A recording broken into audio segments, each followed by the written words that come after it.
Kalau kita tawakal ke Allahnya 100%, Allah nolongnya 100%. Dan ukuran persentase itu yang tahu cuma kita, karena di hati kita itu yang muncul. Ada satu titik keraguan, berarti kurang dari 100%. Keraguan itu memperlambat datangnya pertolongan dan keajaiban dari Allah. Makanya aku tergantung prasangka hambaku kepadaku. Kenapa ada orang di zaman dulu tuh kayak dapat karomah, keajaiban-keajaiban dalam hidupnya, kayak nggak mungkin terjadi secara logika dan ilmiah. Karena memang dia yakinnya ke Allah itu 100%. Apakah kalau kayak gitu kita nggak perlu ikhtiar? Perlu, tapi ikhtiar nggak ada hubungannya dengan keyakinan.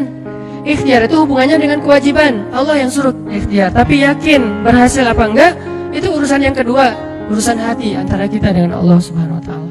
Kayak kita minum obat, tentunya kita harus beli obat yang paling bagus, dokter yang paling recommended, yang spesialis. Oke, itu ikhtiar. Tapi kalau sampai hati kita terlibat dengan ikhtiar itu, meyakini bahwa kalau ini pasti sembuh, kalau ini kayaknya nggak ada harapan, soalnya dokter juga nggak ahli, berarti hati kita sudah terpaut dengan makhluk dan berarti sudah berkurang yakinnya kepada Allah. Saat itu kita tidak akan melihat keajaiban. Yang terjadi dalam hidup kita saat itu apa? Hal-hal yang ilmiah. Kenapa kita hanya ngalamin hal-hal yang ilmiah? Karena kita yakinnya kepada hal yang ilmiah. Kenapa ada orang yang ngalamin hal-hal yang sifatnya miracle? Karena dia yakinnya kepada mukjizat, yakinnya kepada aun atau pertolongan dari Allah Subhanahu Wa Taala. Jadi bukan kita tidak berikhtiar, ini bab a'malul qulub, amal hati. Apakah hati kita yakin gak sama Allah Subhanahu Wa Taala? Dan Umar mendengar cerita itu semakin yakin sama Allah. Makanya nanti muncul kasus di zaman Umar tuh luar biasa.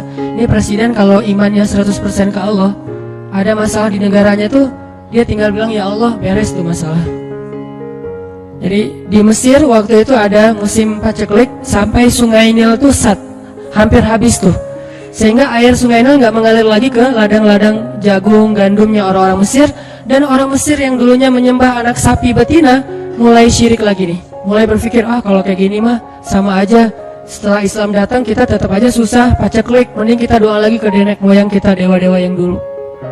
Gubernur Mesir yang namanya Amr bin As waktu itu ngirim surat kepada Umar ke Madinah.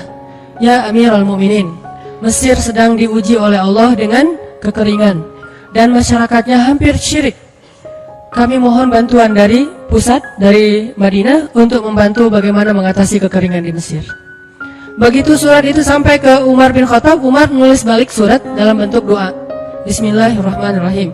Ya Allah, turunkanlah hujan untuk masyarakat rakyat Mesir. Dikirim ini surat ke Mesir. Waktu itu ibu katanya masih Alexandria, belum Kairo. Dikirim ke Alexandria.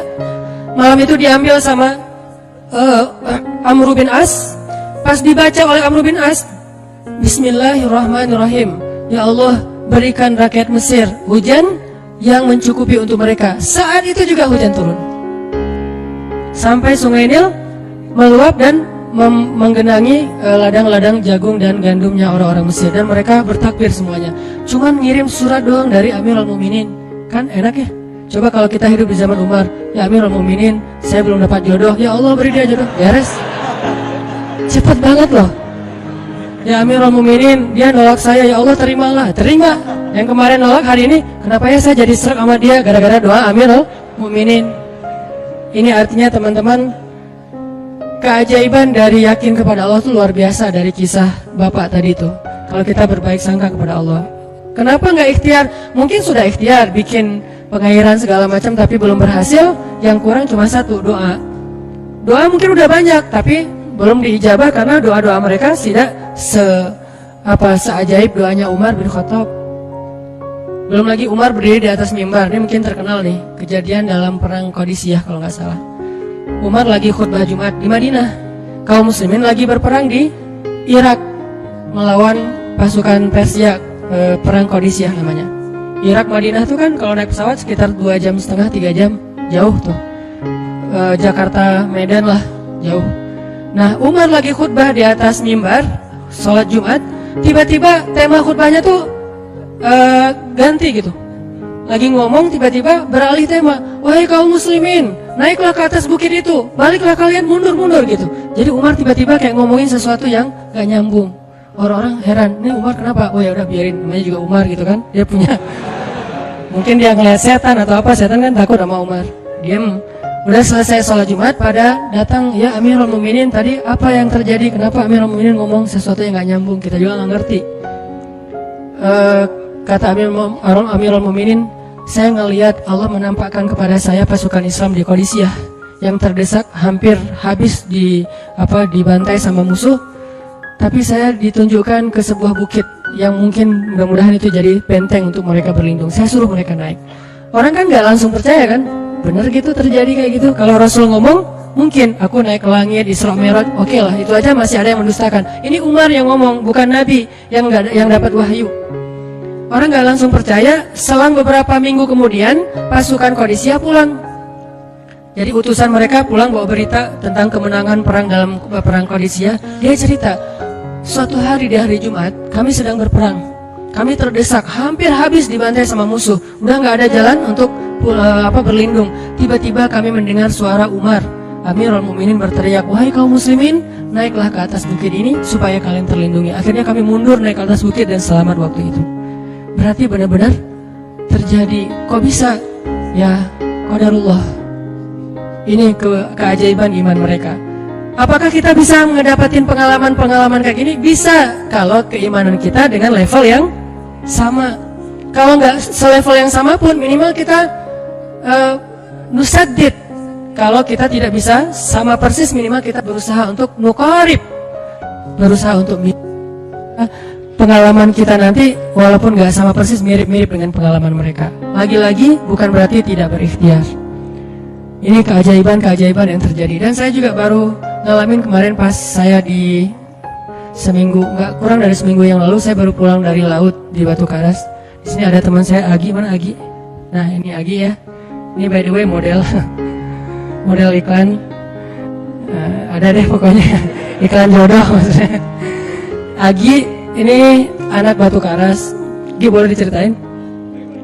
Agi ini anak Batu Karas. Batu Karas itu Jawa Barat, daerah Pangandaran. Dari Bandung kurang lebih 6 jam perjalanan. Kalau lagi ada ombak saya suka ke sana nonton orang main surfing. Nggak main sih, main dikit-dikit tapi nggak jago. Nonton orang main surfing. Ketemu Agi. Agi nggak tahu tuh ya. 2 hari sebelum saya datang ke Batu Karas, dia sakit, kayak demam gitu. Mungkin habis diputusin kali ya. Dia demam gitu, nggak enak badan, pengen pulang. Biasanya kalau nggak enak badan cuma dia tinggal di Jakarta, paling juga di kos-kosan. Tapi kali ini pengen pulang ke Batu Karas banget. Aduh, kenapa ya pengen pulang ke Basroh Batu Karas gitu ya. Batu Karas kayak Basroh gitu. Pengen ke Batu Karas. Pas dia pulang, hari saya lagi mau main tuh, dia diajak sama temennya, ngojek itu apa? Berenang yuk gitu.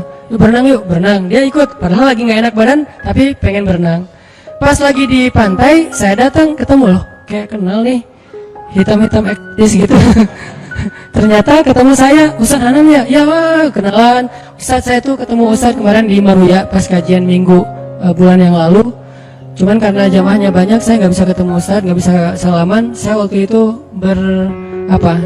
membatin, ya Allah saya pengen banget ketemu Ustadz Hanan langsung, tapi jangan dalam suasana ta'lim yang ramai, langsung berdua. Mudah-mudahan terkabulkan. Akhirnya Agi banyak istighfar sebulan istighfar. Akhirnya terjadilah yang tadi itu, dia nggak enak badan. Saya juga tiba-tiba ujuk-ujuk, kenapa ya saya pengen ke Batu Karas, kenapa ya pengen ke Batu Karas. Ternyata di sana ada ombak karena ada Agi. Ketemu aja di Batu Karas. Itu cara Allah menskenariokan, dan itu terbukti banget loh. Istighfar bukan karena saya orang soleh, dan kita bisa istighfarin siapa aja. Saya pengen ketemu ini, saya pengen, dan itu ajaib. Kalau misalnya nggak ketemu pun di dunia, insya Allah ketemu dengan orang soleh itu nanti di akhir. Apa ruginya beristighfar dan berdoa? Nggak ada ruginya kan? Ya Allah, saya pengen banget ketemu dengan, misalnya sebutlah ulama yang paling kita ngefans di dunia, siapa gitu, dengan Imam Sudais, Imam Masjidil Haram. Pengen banget jabat tangan sama Imam Masjidil Haram yang imamin umat Islam seluruh dunia gitu. Tapi kan nggak mungkin. Kita umroh, kita haji juga nggak bisa ketemu dengan Imam Sudais. Kita berdiri paling depannya di dekat dengan Hajar Aswad. Begitu mau sholat diusir tuh. Begitu selesai salam langsung dipagar betis sama askar-askarnya. Susah ketemu beliau tuh, ajaib banget kalau bisa ketemu. Tapi kan nggak ada salahnya beristighfar kan? Astagfirullah, astagfirullah, ya Allah, Sudais, astagfirullah, astagfirullah, Sudais, astagfirullah. Terus aja gitu. Pengen ketemu Sudais. Tiba-tiba bisa aja sudah datang ke Indonesia, ada seminar apa, mungkin bisa ketemu yang paling logisnya. Atau kalaupun nggak ketemu di dunia, tiba-tiba bangkit dari kubur di sebelah kita. Siapa? Kan kamu sering manggil saya dulu, siapa? Sudah yang mana ya? Imam Masjidil Haram, Masya Allah, Syekh gitu. Dan orang soleh nanti di akhirat, dialah yang salah satu akan menyelamatkan kita dari perjalanan yang sulit. Selain syafaat Rasulullah SAW, jadi kalau disebut nama Nabi, kita spontan ya, Sallallahu Alaihi Wasallam. Kalau perlu bahkan kayak respect banget gitu, kalau disebut nama Nabi langsung Sallallahu Alaihi Wasallam, karena luar biasa jasa Rasulullah. Yang jelas selain Rasulullah SAW, nanti ulama-ulama orang-orang soleh juga bisa nolongin kita di akhirat. Jadi kalau kita doa, ya Allah pengen banget ketemu si Fulan, Syekh Fulan, Ustadz Fulan, Kiai Fulan, kalau nggak ketemu pun di dunia, pasti ketemu di akhirat. Yang jelas harapan kita nggak mungkin Allah abaikan gitu aja, nggak mungkin. Pasti Allah kabulkan. Cuman Allah kadang-kadang menggunakan cara yang lebih baik daripada yang kita pernah bayangin. Ketemu beliau di dunia paling cuma selfie. Tapi kalau ketemu di akhirat, dibawa selamat di sirat yang panjang, lebih mending mana? Ketemu nih dengan seorang ulama, orang soleh yang kita nggak fans banget nih. Pokoknya saya pengen banget selfie sama beliau, ya Allah. Apalagi kalau orang soleh itu followersnya banyak, misalnya 1.100.000. Sedikit itu mah, banyak model yang 17 juta, 19 juta. Pengen followersnya nambah kalau selfie sama beliau. Cuma nambah followers. Tapi kalau ketemunya di akhirat, nambah apa? Nambah derajat, naik level. Kita jadi selevel dengan masuk ke level beliau, padahal kita mah malahnya nggak selevel gitu. Kenapa? Karena dibawa sama beliau. Orang soleh itu kalau mau masuk surga, teman-teman nyari teman-teman yang mencintainya di dunia. Ya Allah, mana Fulan, dia mencintai saya di dunia. Ya Allah, mana Fulan, dia mencintai saya di dunia. Allah bilang, dia masih tuh di sidang, belum beres-beres, sudah sidang ke-30 misalnya. Kan sidang di dunia aja satu kasus berpuluh-puluh kali kan. Gimana sidang akhirat, lebih berat lagi tuh. Ya Allah, tolonglah dia, selamatkan dia, karena saya mencintainya selama di dunia karena Engkau. Akhirnya orang-orang soleh pada balik lagi dari surga, balik lagi kepada mahsyar. Demi ngapain? Demi menyelamatkan orang-orang yang mencintai mereka semasa di dunia. Datang kepada mahsyar, cari ke bagian informasi. Tolong dong yang namanya ini gitu, panggilin. Perhatian, Hanan At-Taki dipanggil sama Syekh siapa gitu. Saya dipanggil, datang aja. Mas, saya yang dipanggil, benar Hanan At-Taki? Ya, mana coba buktinya? Aduh, saya lupa bawa kartu nama. KTP misalnya. Nah, pasti tahu lah ya malaikat sama kita. Udah, masuk aja. Tuh ada yang nungguin di business lounge gitu. Jadi ada VIP lounge-nya gitu kan. Oh, saya boleh masuk VIP lounge-nya, masuk ke VIP lounge. Udah sampai di sana udah ada makanan segala macam, mereka lagi duduk. Kayak asa kenal nih, siapa ya? Dekat Hanan ya? Ya, wah kita sering ketemu dalam doa. Wah, akhirnya pelukan. Ada apa, Syekh? Yuk ikut saya ke surga, kan enak banget kan? Terus sidang saya gimana? Udah beres, diberes sama teman-teman saya saya banyak teman di dalam gitu. Beres kan? Di dunia aja bisa gitu, masa di akhirat nggak bisa? Tapi dengan seizin Allah dan Allah ridho dengan kebaikan-kebaikan itu. Jadi nggak ada sia-sianya juga kita. Kan dulu saya pernah cerita yang Imam Ahmad bin Hambal kan, yang pengen banget ke Basrah, dan itu ternyata terjadi juga sama Agi. Dan terjadi juga sama salah seorang driver ojek online di Bandung. Baru 2 bulan yang lalu kejadiannya. Saya lagi datang ke markasnya Pemuda Hijrah, kita sering ada kayak rapat gitu di kantor. Markas kita namanya Masjid Al-Latif di dekat Gedung Sate. Datang dari pagi rapat sampai sore. Dan saya pakai baju main biasa, bukan pakai baju salim. Sebetulnya sama aja sih. Nah, waktu itu sholat zuhur di Masjid Al-Latif, saya ngimamin sama asar. Habis asar pulang, karena nggak nyetir sendiri, saya pakai online. Saya order nih, pakai ojek. Ada yang ngambil, drivernya ngambil, datang jemput, pulang. Kemana? Ke Cimahi, pulang. Di tengah jalan dia nanya, Mas sering sholat di Masjid Al-Latif itu ya? Saya bilang, ya lumayan. Saya bilang, iya itu masjid ramai banget, anak-anak muda pada numplak di situ taklim. Siapa sih itu? Ada imam muda, bagus suaranya gitu. Ntar jangan GR dulu. Muzammil, oh iya Muzammil, ya bagus tuh. Tadi udah GR, ternyata salah. Oh, Muzammil, benar-benar Muzammil tuh suaranya bagus banget ya, anak ITB kan? Ya, anak ITB ya. Kalau Mas di situ sering ngimamin juga? Ya, sesekali sih saya bilang. Dia mulai curiga gitu. Suka ikut talim juga di sana? Ya, kadang-kadang saya bilang. Kenal sama Muzammil? Ya lumayan, padahal murid sendiri kan. Lumayan saya bilang. Oh, Mas kayak nggak asing nih. Mas tadi ngimamin sholat zuhur bukan? Ya, saya bilang. Mulai curiga kan dia. Mas namanya siapa sih Mas? Hanan, saya bilang. Hanan? Hanan yang mana nih? Ya.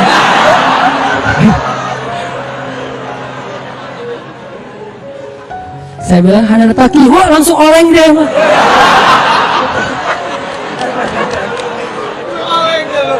Oh, Mas biasa aja Mas biasa aja gitu.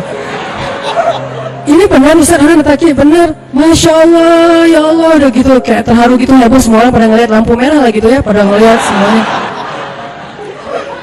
Saya langsung pakai masker, gitu. Ustadz tahu nggak Ustadz, saya sebulan ini istighfar terus habis dengerin cerita Syekh Imam Ahmad bin Hambal yang ke Basrah, saya istighfar, ya Allah pengen banget ketemu Ustadz Hanan, tapi jangan ditalim berdua, jadi bisa curhat-curhatan gitu. Ternyata Allah bikin skenario, saya order ojek online, dia ngambil, jadi ngobrol di jalan sampai ke rumah, akhirnya bertamu nggak pulang-pulang. Nah ini luar biasa cara Allah. Dan wallahi teman-teman, dan itu terjadi. Jadi udah 2 kasus nih yang saya alamin ya. Satu Agi, satu lagi yang ojek online tadi, dan dua-duanya hajatnya sebulan Allah kabulkan. Jadi kalau ketemu saya aja sebulan gampang, masa ketemu jodoh bertahun-tahun gak dapat ya? Gimana nih? Istighfarnya gimana nih?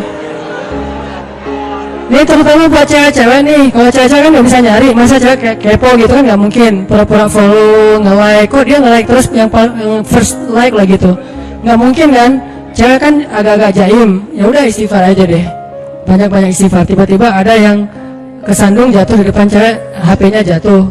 Dia pergi, HP-nya nomornya nggak penting sih ceritanya. Pokoknya ada jalan dari Allah yang kita nggak ngerti nih, yang jelas bisa. Kita tinggal yakin aja sama Allah, istighfar, Allah yang kasih jalan. Walladzina jahadu fina lanahdiyannahum subulana. Pokoknya kalau kalian bersungguh-sungguh kata Allah di jalan kami, udah kami kasih jalan-jalan keluar yang subul, jamak dari sabil, banyak banget jalan keluar di sisi Allah. Yang penting kita jahadu fillah, berusaha di jalan Allah SWT.